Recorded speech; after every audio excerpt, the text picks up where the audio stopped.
370 की बिरयानी। ना जाने अभी तक आप लोगों ने इस टॉपिक पे कितनी सारी वीडियोस ऑलरेडी देख ली होगी।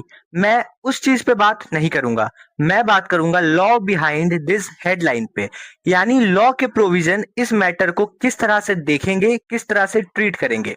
तो अगर इस मैटर की बात करें तो इस मैटर में जो सबसे बड़ा मैटर ऑफ डिस्प्यूट है वो है कंसेंट के ऊपर। जो सबसे बड़ा क्वेश्चन मार्क है वो है कंसेंट के ऊपर। तो अगर लॉ के प्रोविजंस में झांके तो कॉन्ट्रैक्ट एक्ट का सेक्शन 14 और 15 फ्री कंसेंट की बात करता है।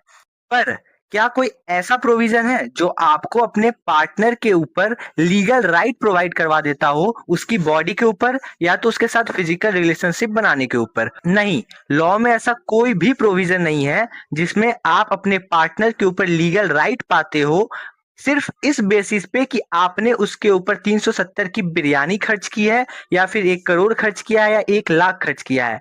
ये चीज आपका बेस नहीं बन सकता उसके बॉडी के ऊपर या फिजिकल रिलेशनशिप बनाने के ऊपर। किसी भी तरह का लीगल राइट आपको इस बेस पे नहीं मिल सकता। अब कुछ लोग कहेंगे कि यहाँ आर्टिकल 19(1)(a) का वॉयलेशन हो रहा है, right to freedom to speech. तो हाँ, आर्टिकल 19(1)(a) आपको right to freedom to speech देता है, लेकिन आपके ऊपर रीजनेबल रेस्ट्रिक्शंस भी लगाता है।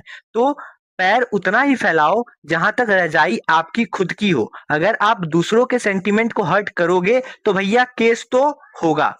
ये थी इस टॉपिक के पीछे की लॉ बिहाइंड द हेडलाइन। ऐसे ही हम लोग और भी कंट्रोवर्शियल टॉपिक उठाएंगे और उसके पीछे का लॉ जानेंगे, लॉ को समझेंगे। मेरे अगले वीडियोस देखने के लिए मेरे इस चैनल को सब्सक्राइब कीजिए और इस वीडियो को लाइक करके कमेंट करके बताइए कि अगर आप जज होते और आपके सामने ये मैटर आता तो आप क्या फैसला सुनाते, आप क्या जजमेंट देते। मिलते हैं अगले हेडलाइन के साथ, उसके पीछे के लॉ के साथ।